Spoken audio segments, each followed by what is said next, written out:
don't know what this means. It comes up every time. I don't know what that means. Okay.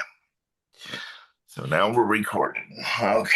And I remember you want to be known as Kellyanne throughout the show. So Yes.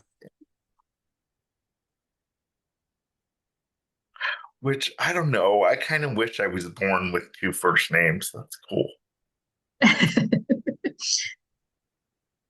Okay. So you ready? You feel comfortable? Yep, I was just putting these amounts in, so I've got that written down in terms of those Oh, benefits. Um, okay. Take your time. No rush.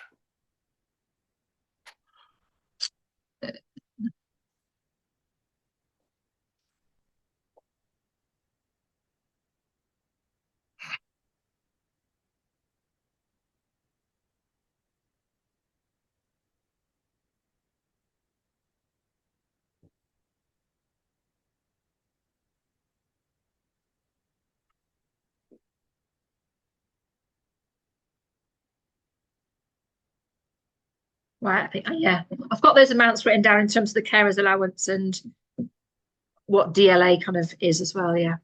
Yeah. Okay. Okay. And if I just ask you a question and you don't really have the answer to it, you can just say you don't want the answer to it. It's no big deal. We'll move on to something else. Yep, no, that's fine. Okay.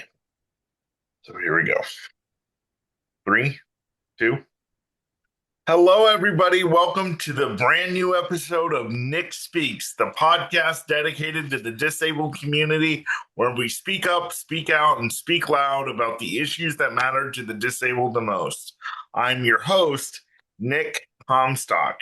You guys, I am so glad that you're joining me today on Nick Speaks. Today is a really, really, really big day for me and all of us here who work at Nick Speaks, which is just me and my producer Kyle. So I don't know why I made it sound like more, but that's just me. I embellish a little bit, but it is a really big day for us because we have our very first international guest across the pond. I'm so excited. We're going to get to her and her story in just a little bit.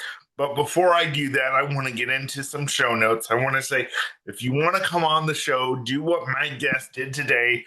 Reach out to me at nickspeaksofficial@gmail.com and with the subject line podcast guest, and we will get you set up with a pre-call to get on the show. Also, we are now on Amazon Music and iHeartRadio. So it's an expansion of all of our platforms. So make sure you check us out and give us a 5-star rating. You guys, without further ado, I'm so excited to introduce our guest from the UK. She has not one, not two, not three, but four neurodivergent children.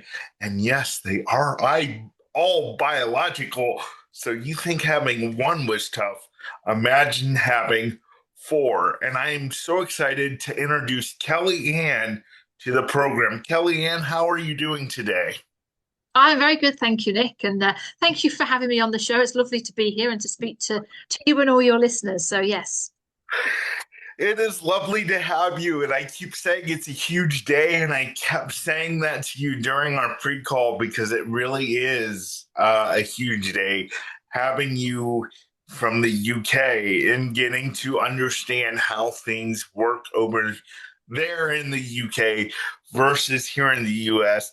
There are a little bit of difference there, but really it's basically the same. I say often all the time that it's on a shoestring, that those of us who receive government assistance are on a shoestring. And to find out that it's not really much different in the UK wasn't surprising, but kind of was at the same time because you would think other countries would do better at taking care of their disabled individuals, but apparently we have some serious struggles, even across the pond. So, Kellyanne, why don't you tell a little bit about yourself and your family and introduce your kids? And Um, then we'll get into some questions and have a good time. Yes, no, that's super. So obviously, I'm Kellyanne Riley Smith. My background is teaching, and I have four children. And those four children, my eldest is Callum. He's 24 now. My daughter is currently at uni, obviously with support. She's due to turn 21 later on this year. And then my two younger boys are 14 and they're not 14 actually, that's a lie. He's 16, nearly 17. How bad is that? He's 17 on the 2nd of February. And then my youngest son, I just jumped straight to him. He's nearly 14. He'll be 14 next month. But like you said, they are all neurodivergent and they do have varying care needs in terms of the level of support that they need. So for example, obviously my eldest son, he is autistic. Mhm. He has epilepsy. He has significant learning difficulties, and he has a care ratio of 2 to 1 at all times, basically, because he cannot be independent in any way, shape, or form. So he's very much a high level care needs, whereas my other children have a little bit more um, independence in the way that they can access what they're doing in day-to-day life, but they still need a lot of support in terms, I would have said, emotional regulation Mhm. and getting through things perhaps that they don't quite understand and just needs a little bit of clarification.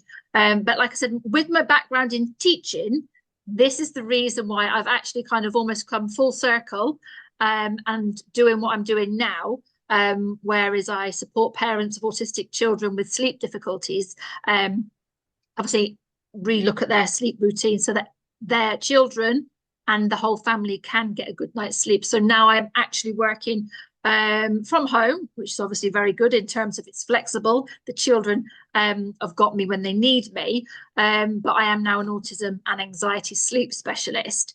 But it was the care needs and it was the growing care needs of my children that actually did lead me to having a nervous breakdown when I was Wow. teaching because I basically, in a nutshell, I could not mentally cope. I could not juggle and balance the caring needs that I had going on at home in terms of obviously my professional responsibilities and what I needed to do during the day within my teaching role. So I did end up having a nervous breakdown. I ended up on medication. I ended up having to seek counselling. Um, but eventually, obviously, I kind of came out the other side, if you like, of that.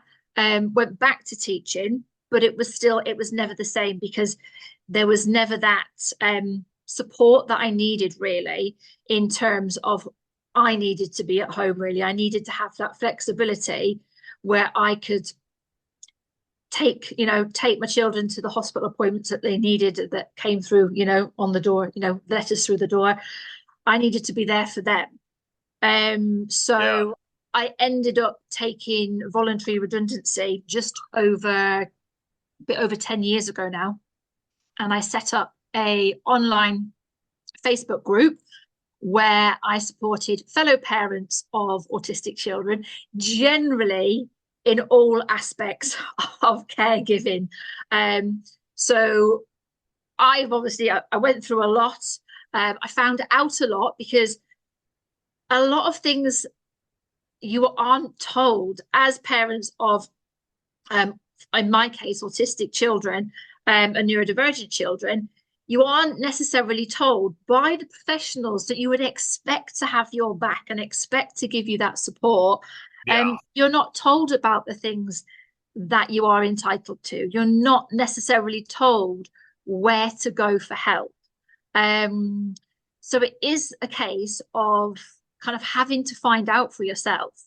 So when I kind of came away from teaching, that was what I wanted to give back to fellow parents of autistic and disabled children is kind of my knowledge of having to, which I found out ultimately through my personal experiences. And then obviously that Facebook group grew. and I ultimately ended up retraining and specializing in autism and anxiety with from the sleep. So now I just support parents with the the sleep side of everything, because I think it's up to 83% of autistic children do actually struggle with sleep, whether that be settle into sleep, or constant nighttime wakings. Um, so obviously that was a big proportion of all of those parents that were already in my Facebook group that I was supporting. Yeah. So now I'm able to kind of, what I say, give them that kind of foundation layer, because as we all are probably more than well aware, that when you're able to get a good night's sleep, your body's much more rested mentally, you're much more alert the following day to actually, in theory, be able to be better, in a better position to be able to cope and deal with whatever nonsense, and whatever challenges that day brings, in every other kind of aspect of what entails bringing up and raising autistic and disabled children. So that's kind of me in a nutshell. Yeah, so I wanna go back a little bit. So before you had your first child, did you grow up around anybody with disabilities whatsoever? um, this is going to sound daft. Yes and no. Initially, I'm going to say no, because at the time we didn't really, I wasn't around disabilities or anything like that. However, as an adult, um, a lot of my family, one of my sisters, she's been diagnosed, but as an adult with ADHD. Um, and equally, my mum, I hope she doesn't mind me saying this, but will ultimately um, admit that actually she is more than likely autistic as well. So, although I wasn't maybe aware of growing up around disabilities, the fact that I was in an unknown, if you like, an unknown neurodivergent household, um, I think maybe perhaps um, automatically steered the way that I parented um, my children. I'm not really sure is the honest answer without that. But in term thinking about that, it's that that hidden disability, and they were all diagnosed as adults, but clearly it's not like it was something new. So yes. So that's very interesting. So when you found out you were pregnant with the first one, and you told me in your pre-call that they didn't get diagnosed until they were like two, because there was some type of testing that the medical system over in the UK goes through. Can you tell our audience a little bit about that? Yes, I mean it has. When obviously you have a child, obviously you have health visitors that will come, and they will give you kind of regular check-ins, and make sure that your child is hitting developmental milestones that are expected. Um, my son didn't hit his developmental milestones, and I did kind of express concerns, but I was obviously a first-time parent, and I had obviously a son, a boy, and I was just kind of fobbed off with boys are lazy, they'll do it in their own time, and I was kind of made to feel a little bit like a neuron, just a bit like I didn't know what I was talking about, and I was a bit crazy, and I kind of thought, okay, well, it's obviously me. I'm a first time mum. I don't really know what I'm doing. But actually, I did. And by the time he was two, it was apparent that things weren't developing, or he wasn't developing in terms of what was expected for those milestones. Um, so every child in the UK, when they are two, they have a 2 year developmental check. And basically, my son wasn't hitting anything that he was supposed to be doing developmentally wise at two. Um, I was told at the time that no professionals would get involved for any kind of further testing or any further investigations until he was two. So even though I knew that something, shall we say, wasn't right, um, nothing happened until he was 2 years old. And then at 2 years old, it was like every professional under the sun just decided to get involved. And I had all these professionals to deal with. Um, but at two, he was diagnosed with global development delay. He did have lots of tests, including genetic testing, um, but nothing came back out of the ordinary about that at all. Um, Wow. but it wasn't until he was 7 that he got his diagnosis of autism. Obviously, he was already diagnosed with global developmental delay. Then he was diagnosed with a severe learning disability. Um, then came his diagnosis of autism, and then much more recently, even though it obviously it was a something that was happening for him throughout his life from an early age, but more recently has become his diagnosis of epilepsy. Um, but yes, so nothing was kind of drawn attention to the fact that biologically there was anything going on that perhaps shouldn't have been, should we say. I'm always aware of being politically correct and saying something that maybe I shouldn't be saying. You don't have to worry about that here. You're good. Say Um, me too. but yeah, so I mean, obviously, once he was diagnosed with autism, and quite rightly so, we know that obviously autism is a genetic um, thing. So consequently, obviously, all my other children are also neurodivergent. So by your second child, were you like, okay, is this gonna be? Were you like, okay, is this gonna be a pattern? And were you like shocked Not by the time your other two children were born? um again, yes and no. I know because we had a lot of difficulties with my eldest son when he was little, predominantly because we didn't really know what was going on for him. I remember when myself and my husband were speaking about obviously extending our family and having more children, we did speak to the paediatrician at the time, obviously, that was supporting us with Callum, and that did ask, um, you know, if we're going to have any more children, what is the likelihood of them having the same difficulties as Callum? And because nothing was genetic, and obviously at that point he hadn't had his autism diagnosis, we were told that we would have just as much chance as having a disabled child as anybody else. So obviously we continued and we then had our daughter.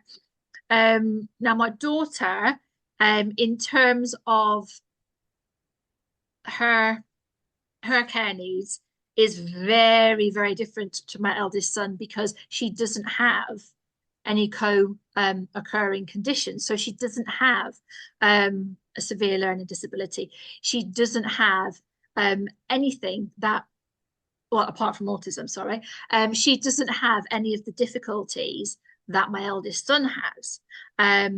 So for obviously she has her own difficulties, but they're very, very different to my son. So as she was growing up, because we'd only ever had Callum, and because that was our only experience of children, she was so very, very different. So we obviously thought, well, okay, so this is what you know, a neurotypical child is like.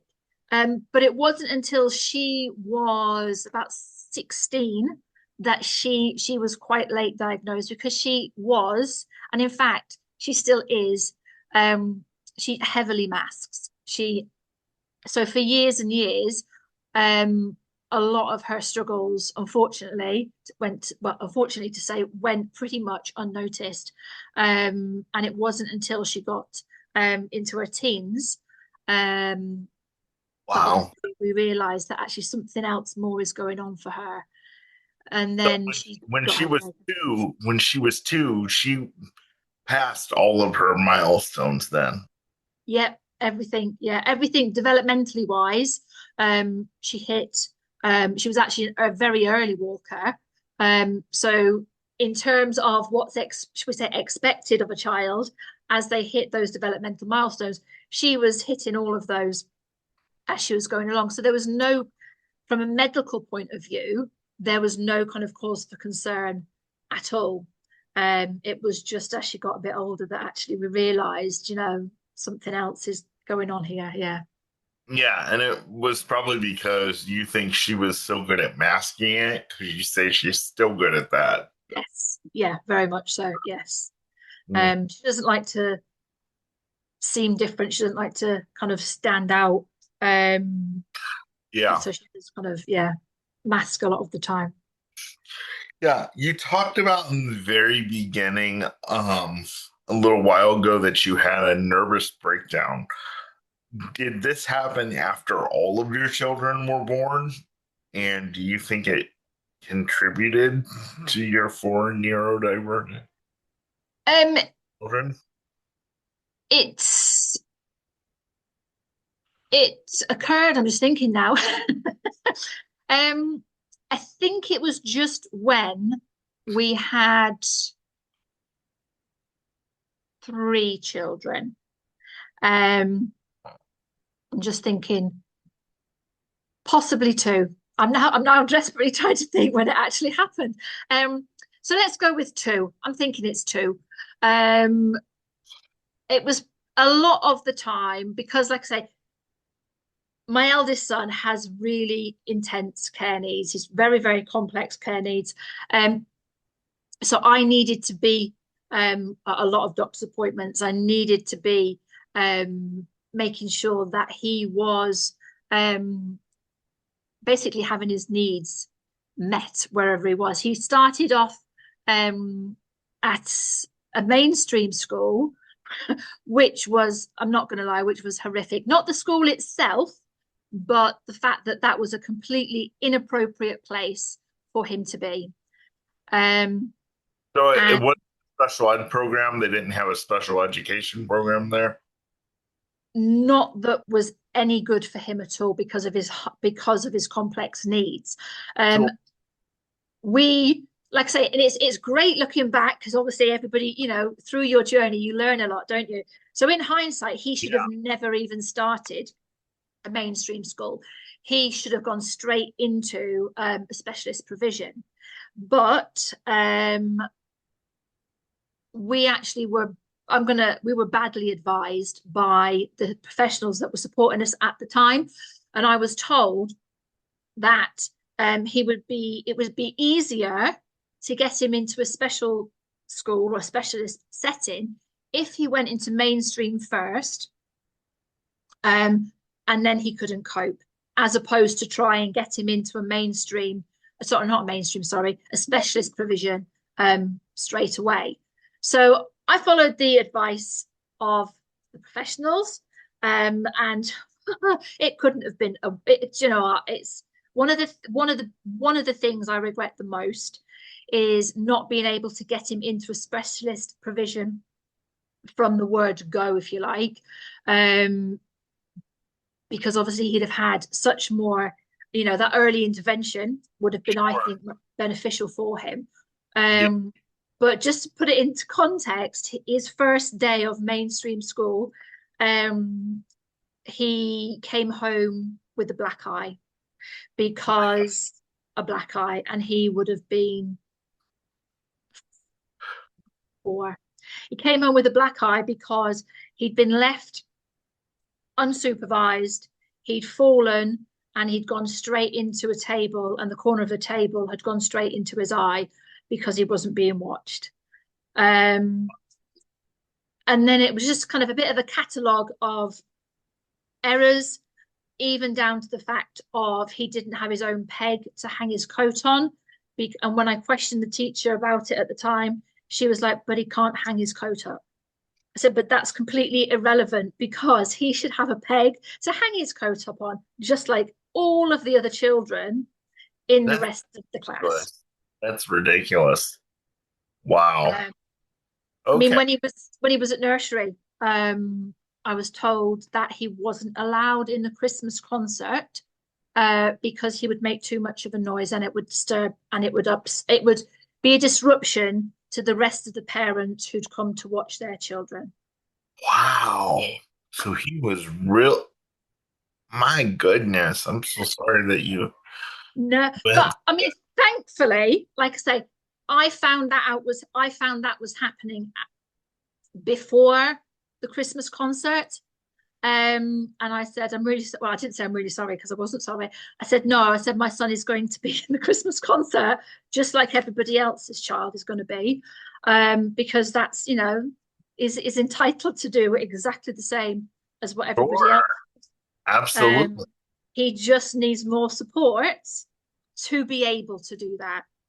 So he was actually in the Christmas concert and he thoroughly enjoyed it. Ironically, if you could see him now, Christmas is actually something he talks about every day of the year. Santa is his absolute favorite, and he just adores Christmas.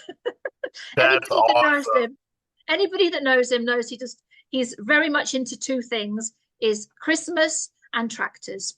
Um, but That's yeah, he was in that Christmas concert. I love that. And I love your advocating for him because I'm sure you got a whole lot of heat because of that.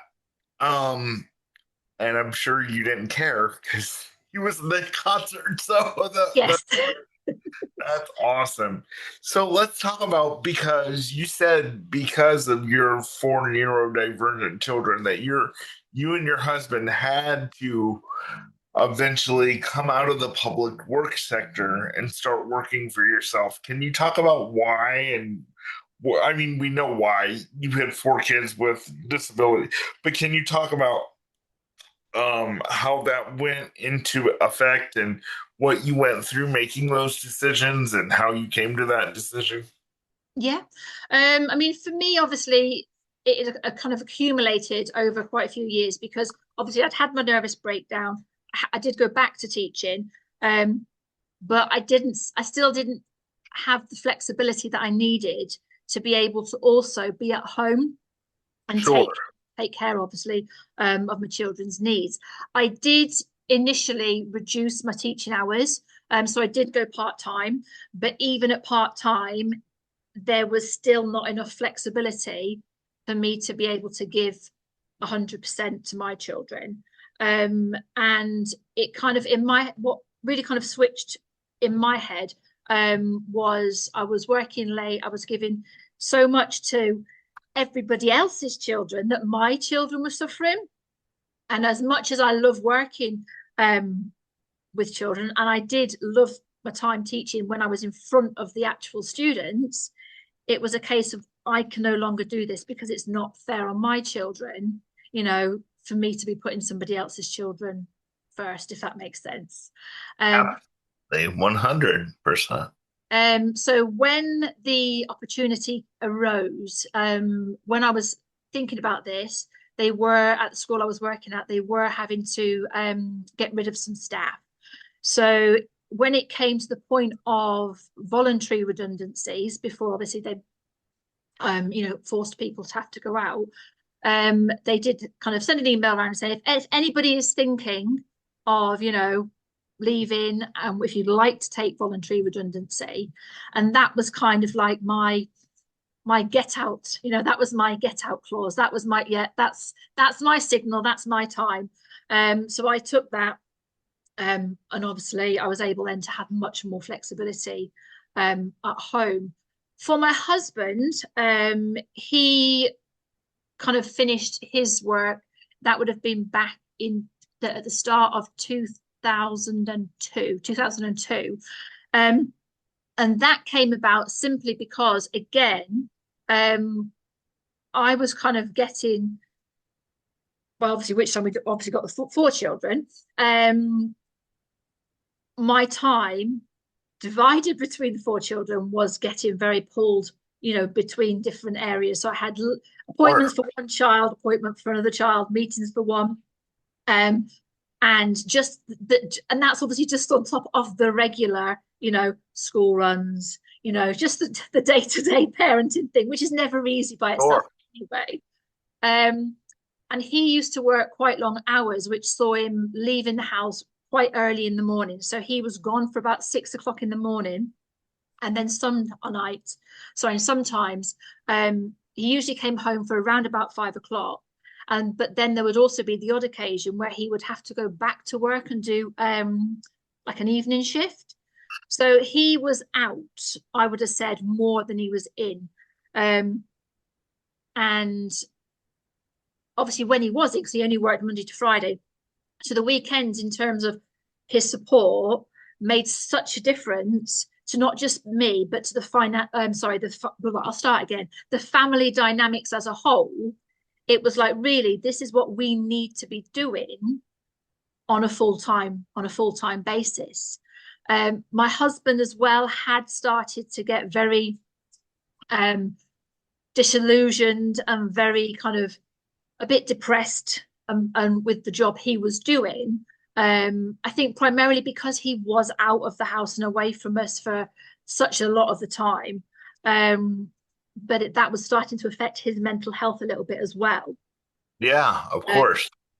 so we've kind of just said, right, there was never going to be a good time, because obviously financially we were going to take a big hit, because he was he was bringing in more money. He was the kind of main earner anyway. So the minute that we said, you know what, we're just going to have to, you know, bite the bullet, Yeah.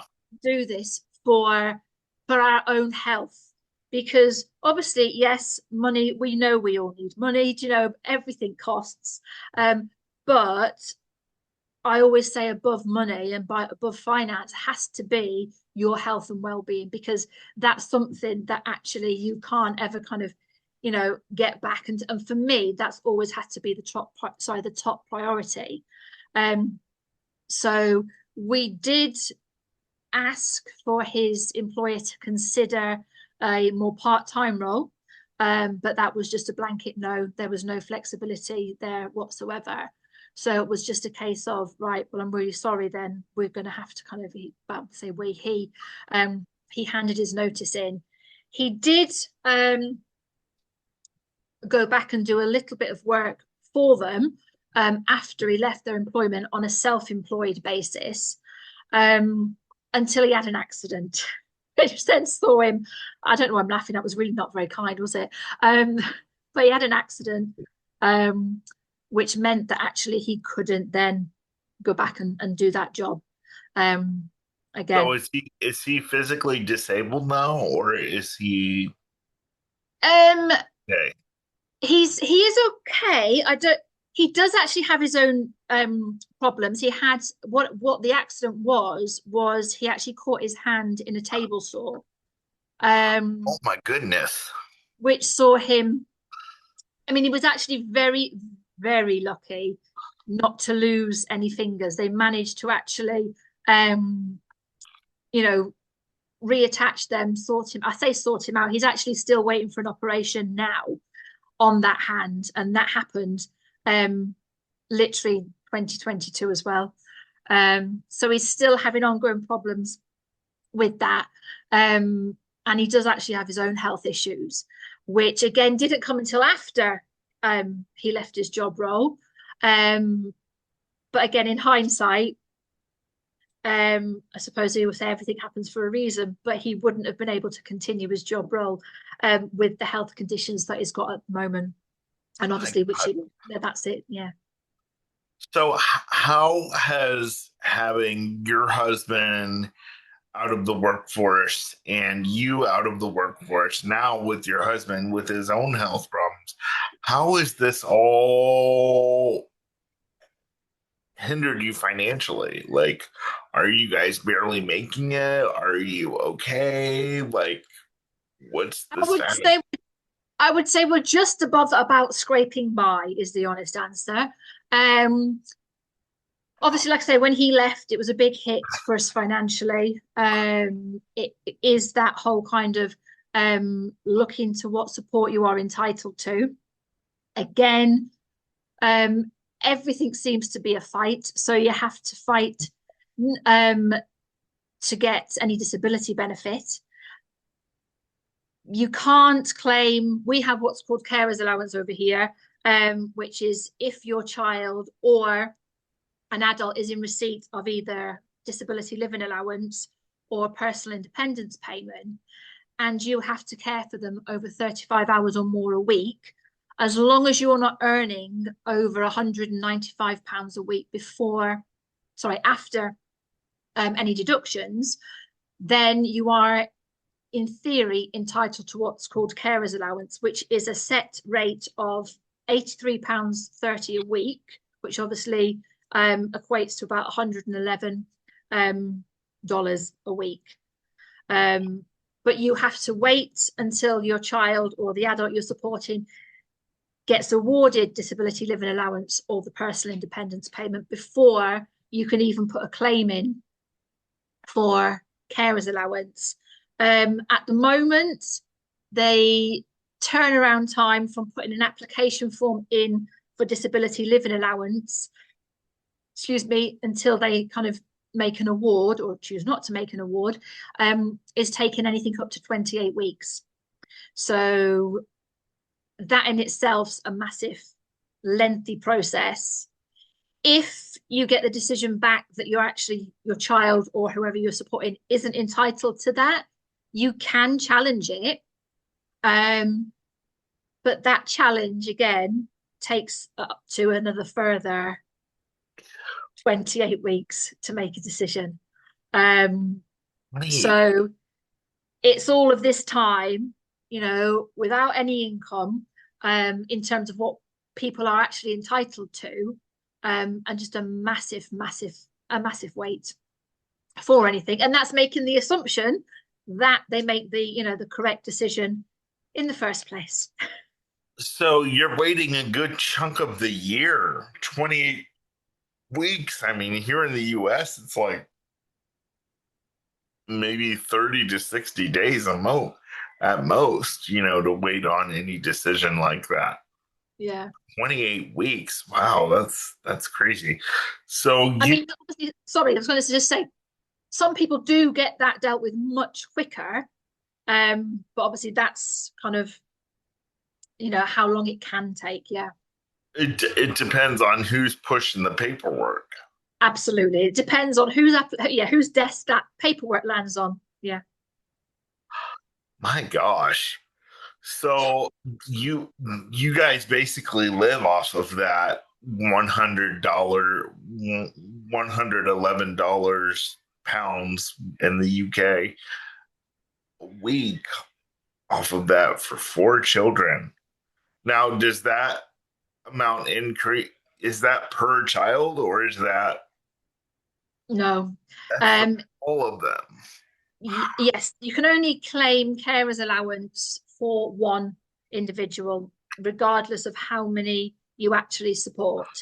Um, there are obviously other benefits that people could be entitled to, but a lot of them are means tested. So, like I say, carers allowance is means tested. Disability living allowance and personal independence payment, which is obviously for the disabled individuals, that's not means tested, but every other benefit obviously is. So whilst it's there, it's not necessarily accessible to all families depending on, you know, income level. Wow. I want to go back to something you said earlier because you said your 14-year-old, I believe it was, needs two on one. He needs two people to My help. 20 is 24. Yeah. Yeah. So he needs two people. So how does the UK deal with that? Because I know here in the US, especially here in Ohio, specifically where I am, they do have two for one staffing for some cases, but I know it can be very different over there in the US. So, do you have caregivers come in at certain times? How does that all work? In terms of my son's care package, we are very, very fortunate. I have had to fight for that. but he does have a very good care package where now he goes out to like a day provision where he is supported, like I say, on that 2-to-1 care ratio on a Monday and a Tuesday. He then goes to a respite provision on a Tuesday, Wednesday, Thursday, where again he is supported um, by staff, both in-house, obviously, and out in the community. And then he also has care workers, support workers who come into the house and either support in-house or again take him out to do various activities.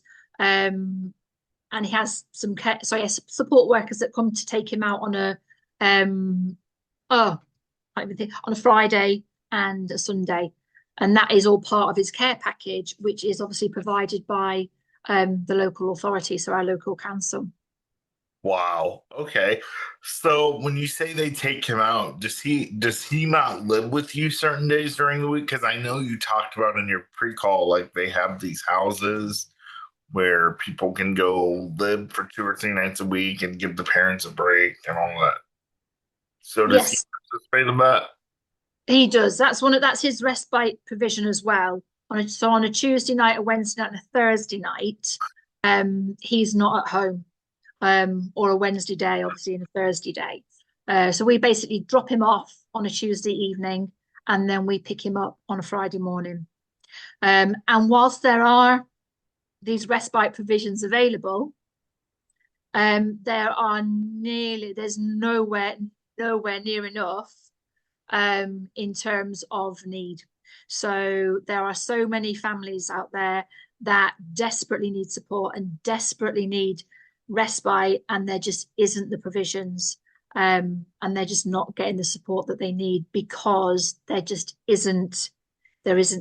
just not available in terms of how many need the support and the amount of facilities that there is in the UK, unfortunately. Yeah. Yeah, it sounds a lot like here, because you keep using the term that you have to fight for everything, and that's the same way it is here. Yeah. And I'm glad to know that. I'm glad to know that there are people that are still having to fight out in their neighboring countries to get the services that are needed. Because I'm always questioning what's it like in other countries. I've heard people say that Japan is better at services, and I've heard people say that, you know, other places like the UK may be a little bit better. But I'm so glad that you're here expressing this because it makes me feel like, okay, they have a lot of the same issues. Now, the difference between the UK and the US is that there is a bigger chunk of money that people with disabilities are allowed to have. Here in the US, we're not allowed to have anything over $2,000. But in the UK, you're allowed to have $8,000. This is in US terms. I'm using Yes, terms. yeah. And But that is if you're in receipt of universal credit, which is obviously another benefit for, low income families. If families with children and obviously additional needs and disabilities aren't entitled to universal credit because obviously they're earning too much, there is no cap on how much money they can have, and in terms of they can still be in receipt of disability living allowance and personal independence payment, regardless of how much money they've got. so is the universal credit, is that basically the social security system in the UK? Or is that Pretty something much, yes, different? yeah, Okay. So so if they're not entitled to that, then there's no, like there is here, if you're not entitled to Social Security, there's no cap into what you can have. yeah, But if you're entitled to that, you're only entitled to 8,000 US dollars here in the UK. And then here in the US, you're entitled to nothing over $2,000. And you can still have a house and a car too in the UK, but yeah. you can't have anything else over that once you No, so have if you, that yeah, house if you're and in, car. sorry. Well, No, go ahead. We're no, I both was going just for each going to other. say, if you're in receipt of obviously universal credits, anything over, like I say, the equivalent of 8,000, it starts to affect how much benefit you can get. Right. Right. And is the medical system kind of the same over there? Like, do they pay? Now, I know you have no experience with wheelchairs and different stuff, but do people with disabilities have some type of Medicaid system over there where it's different as well? Um, we do have obviously the National Health Service, the NHS. I mean, that's under a lot of strain, but that's a whole different conversation. Yeah. um, but there is wheelchair services within that, and they do provide, or can provide, should I say, wheelchairs. Um, when my eldest son, was very young, he did actually have to have a specialist buggy and then a wheelchair. And those did come from the wheelchair services, and we did get those effectively free of charge through the NHS. Um, Again, it is a bit of a waiting list, um, but there is that support there. It's just, again, the waiting lists. And the fighting that you have to do for it, which is basically no different than here in Yeah. the US. You have to do all kinds of fighting for everything, and they want you to do hours of paperwork and hours of phone calls. And Oh, yes. I know you as a mom, just like my mom did when I was growing up, she spent hours. She could have had a whole career just spending hours on the phone with insurance companies and all that going on. So I know that's the way it is for you. Very Um, much so, yeah. we talked about in your pre-call, I asked you about what kind of strain, if any, did this put on your marriage? Because I talked about here in the US, people with disabilities and their parents that have folks with disabilities in their families are at a really high divorce rate. Like 90% is what I was told, is at 90%, allegedly speaking. So how is that? Is that the same in the UK? And how has the stress affected your marriage, if any at all? I mean, I know I don't, I'll be honest, I don't actually know the official statistics in terms of the divorce rate over here, but I do know that obviously it has put pressure on my obviously my relationship with my husband and marriage, and equally I know it puts a lot of pressure on a lot of people's marriages to the point where a lot of families obviously do have to separate due to everything that's kind of going on. I think the biggest thing is because you're always on the go. You've never got time to kind of be a couple anymore. It can be very difficult, like I say, especially if you've not got other people that you can rely on in terms of maybe taking the children out, or even, for you to be able to go out for them, to have somebody to come in to spend a couple of hours with the children so you guys can kind of be a couple. Equally, it can be a case of, where there's so many different medical appointments going on and there's so many meetings, it can put a strain on the relationship if one parent is the one that is always having to go to those meetings because perhaps the other one can't get away from work. And that the kind of the load that bears in themselves in terms of that level of responsibility as an individual as opposed to a couple, can be massive. I know for many years, many years, I was the only one in appointments, talking to a sea of different professionals, until Yeah. my husband was able to kind of finish his employment. Um, and there's just again a lot of parents don't always actually agree on the kind of course, of, I don't want to say treatment, but I suppose treatment depending on what your disability is. But that course of progression in terms of support, I know, obviously I support a lot of families where, one parent is saying, I can see all these problems and all these difficulties that my child's having, but my husband won't accept it. My husband won't accept that there's something, I want to say wrong. It's not wrong, but you kind of get the, I hope you get Right. the gist Get without the me gist. being, Yep. yeah.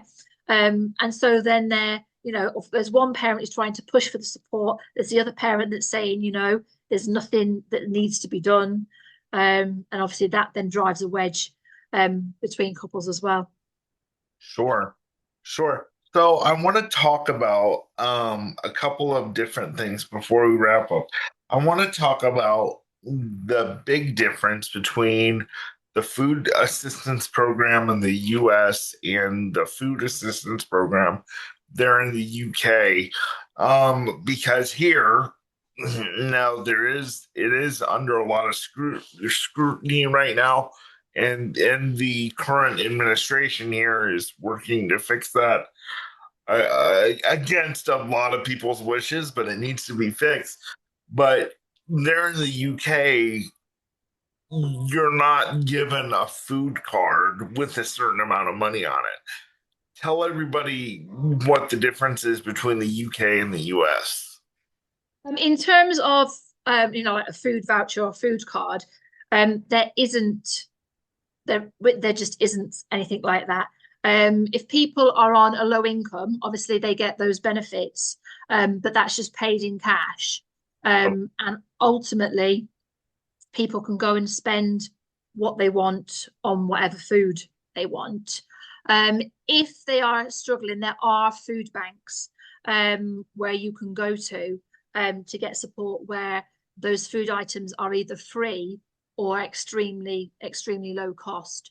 But in terms of kind of, the government managing what you are actually buying, they don't. Oh, the UK does not manage that. They can't say like they don't say like you can't have soda, you can't have. They don't No, say that. no. Do you wish that there was I mean, how do you feel about that? Um, I'm glad that there isn't, to be honest, because I think it puts an added level of pressure on people that actually, at the end of the day, regardless of income, we're all human beings, and actually, we should be entitled to eat and drink whatever we want, Yeah, um, yeah, rather than somebody stipulating, you're on a low income, therefore you're not allowed this to eat and drink. You've got to eat this, and this. And yeah. I think it comes down to, personal choice is everything, I think. Right. So is the cash distributed based on, how big the family is, or is it just one size fits all, or how does that work? For those people, like I say, who are eligible for universal credits, there is different amounts paid for different things. So obviously, if you're a couple, um, this is where I do not know the amounts off the top of my head. That's But if fine. you're a couple, obviously you get a little bit more than a single person, but you also get a set amount for each child that you have. Um, if those children do have disabilities and they are in receipt, like I said, as we said earlier, of that disability living allowance or personal independence, depending on what level of award they get for that, so depending on how much money they get from the disability living allowance or PIP, will depend on how much they get from the universal credits for each of those children. So you'll get a set amount for each child, then you'll get a little bit extra if you've got a disabled child on a low rate disability allowance, and then you'll get a higher rate from them if you've got a disabled child on a higher rate of that disability living allowance. Wow, this is so complex and interesting. Um, so you've got four of your children. Some of them are grown, some of them are still in the middle. What plans do you have? And I know I kind of didn't discuss this in the pre-call, but that's kind of the great thing of having this podcast. You just have normal conversations. Because I tell special needs parents all the time, you need to have a plan just in case, you pass away, or if your kid comes out to you and expresses the idea of, hey, I want to move out, but especially with the one that's not able to do that, Yeah. what kind of plans do you have in place, after you're gone, if any? Have you thought of that? It's it's something that we think about an awful lot, because obviously, because he has such high care needs, because we are with him, we have to be with him all the time. It is a case of, that question, who's going to do what I do when I'm no longer here? Who's going to look Right. after it after we've gone? Um, and the honest thing is, at the moment, we don't actually have a solid plan. We do wish him to stay in the property that we're in at the minute, because not so long back we did have it adapted for him, whereas he now has his own bedroom on the ground floor. He has his own wet room. And the way the house is kind of set out, we could kind of separate that area so that he could have his own kind of little independent flat, if that makes sense, and carers could come in and out of that certain area of the house. So that's the only thing that we would um, like to happen. But then on the other side, we think, well, actually, if we're no longer here, um, he's not going to be able to maintain the house. Would he be better going, full time where he is, where he goes at the moment for 3 nights a week? Um, and I would be quite happy with where he is, where he goes now for 3 nights a week. They're great with him. He really enjoys going. And I would be quite happy for him to go there full time once we're no longer here, because that wouldn't be a massive change for him. It's just the finer details that we need to iron out. But like I say, it is a regular conversation that we do have. Yeah. That's good, and I'm glad you guys are able to kind of go through that, and it's not just the we'll cross the bridge when we get to it mentality. Because Yeah. I tell parents all the time that that's kind of an awful way to look at it. Because then sometimes your special needs child is stuck at the bridge and they don't even know, and then they're left, either the state's left to figure it out, or whoever is next of kin that you make, they're left Yeah. to figure it out. I want to ask two more questions and then we'll wrap it up. I want to ask, like, how have your children dealt with everything? Have they ever felt like mom and dad's given more attention to one than the other? And how do you shift up their attention so they all four of them feel like they're getting the proper attention? Have they ever felt like one's getting more attention than the other? Absolutely, absolutely. Like I say, with my eldest son being so complex and having such high care needs, Sure, that is where a lot of our time is spent. It's not as bad now because we've got a lot of support in place, and obviously all of the children are that little bit older, so they have sure, a better level of understanding of why we're having to, spend not as much time with them.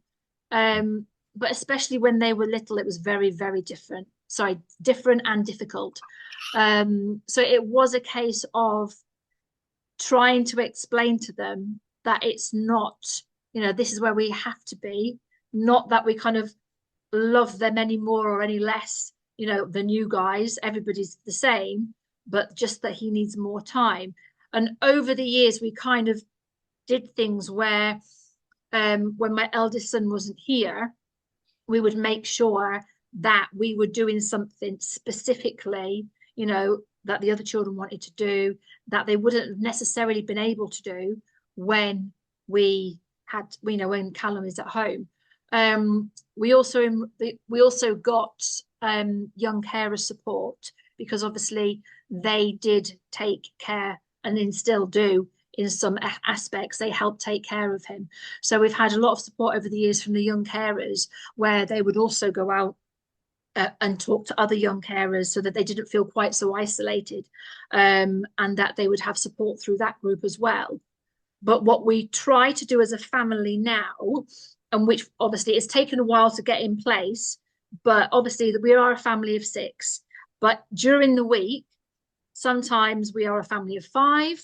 Sometimes we try and be just a couple. So, as in me and my husband. So, we try and do things as a family of six. We try and do things as a family of four when my eldest is at respite. And then ultimately, me and my husband try and do things as a couple so that everybody's getting kind of the attention that they need to kind of Sure. foster those positive relationships, really. Sure. Yeah, absolutely. And that's very needed because I know, just from my own experience, me having five brothers, and I'm sure there's times that even though they all had to help with my care eventually, I'm sure that there's times that they felt neglected, and I'm sure there are some relatives out there of special needs, kids and adults that have felt neglected because the parents are focused on that. So that's why I wanted to ask that question. So that's good that you had to explain that and you've had to let them know, hey, we don't love you any less. We don't love you any more than this person, but our time is needed here because Callum's issues are so much more severe. Yeah. I want to talk to you before we go about the Facebook group that you started and what encouraged you to do that.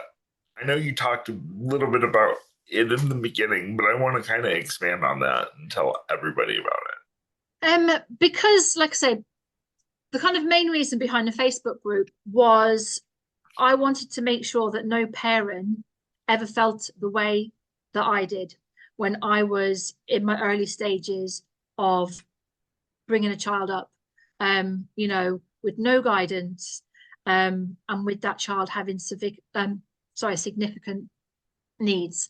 So, like I said, I had to learn an awful lot of things as I went on, how to fill in forms, how to kind of approach different people, knowing what I could get, knowing what I'm entitled to, both as a parent, both as a family, and obviously what my son was and still is entitled to. Um, and that took, like I say, a lot of time. Within all that, that was part and parcel of part and parcel of my breakdown of kind of feeling that despite having all these professionals around us, it. Yep. feeling completely isolated and actually having no real support. Because at the end of Yep. the day, the professionals kind of clock off. It's their job. You know, they get to go home and they actually have a completely different life. So there's no personal understanding because they don't live that life. So I wanted to give back to other parents so that they never had to kind of feel that there was no support out there, so that there was always somebody to talk to. Whether it just kind of come in and say, look, this is what I'm having a hard time with, guys, or equally, does anybody know where I can get this? Or I'm needing to do this. Has anybody done it before? Can you give me any advice? So kind of just a big family community of support, really. So that's how that started. And that's how that's kind of grown to what it is today, where I just literally still kind of support people, obviously, in that respect, but it's much more focused on anxiety and sleep. Yeah. Yeah. And so how many people are in that group now? At the moment in my Facebook group, there's 4,000 families. Wow. And you've been able to help a lot of them, I'm sure. And yeah, it's just so important to have the help of parents and other advocates. That's why parents and self advocates are so important because the system, just like in the UK, is complex here in the US. And you have to know what forms to fill out, who to talk to, who not to talk to. And don't take everything that you hear as gospel because you're going to hear different versions from everybody. Absolutely. So, Yeah, yeah, completely. it's very important to make sure you have all your ducks in a row. And even though the ducks can get sometimes misaligned from all the advice that you may hear, make sure you're hearing the advice from the right people. One final question, I promise. What are some things that you would like to see improve in the UK for people with disabilities?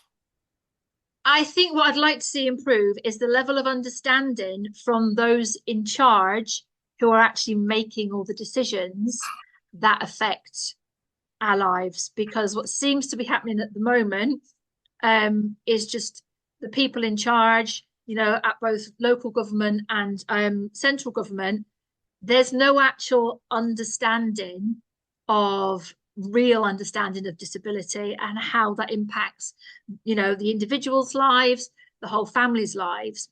So that's what I would really like to see, that level of understanding improved, and actually then that understanding used to facilitate the things that need to be put in place. So the additional support in schools, the extra specialist provisions for education providers to understand neurodivergence. And I could go on and on. But Yeah. I think it starts with that general level of understanding. Yeah, the general level of what, people with disabilities go through is is very important. And I think we have the same problem here in the US is that we have people in power who have no idea what people with disabilities and what families go through on a daily basis. And they're making decisions and denying equipment and making the red tape so difficult that it's impossible for people to live that have disabilities fulfilling lives as people without. And so this is great that I'm hearing this from the UK because I can say the people with disabilities in America aren't so far off from the UK, and we're not alone because it's going on. Well, I am so glad that you joined me, and we're gonna have Kelly Ann's Facebook group in the show notes because I want as many of you as possible to go check her stuff out. And she's going to have a bio and everything else. And I just really hope that this opens eyes not only to those in the UK and those of you in the UK. Hello, come subscribe, welcome. And I'm so glad, Kellyanne, you were able to be here. Any last advice before we sign off today? The only thing I would like to say is obviously any parents obviously listening out there is just to keep fighting for your children because they do need you. Even on the days, when you feel like you can't go on, you're doing nothing wrong. You're fighting against a system that is set up, not for our children and for our vulnerable, individuals and disabled people. So just keep going. That I couldn't have said it better myself, and that's perfect. You guys, thank you for joining us today on the Nick Speaks podcast, the podcast dedicated to the disabled community where we speak up, speak out, and speak loud in the disabled community about the issues that matter to the disabled the most. I'm your host, Nick Comstock. Thanks to my guest, Kellyanne, for joining us today from our friends over across the pond in the UK. We will see you guys next week. Bye bye. Bye.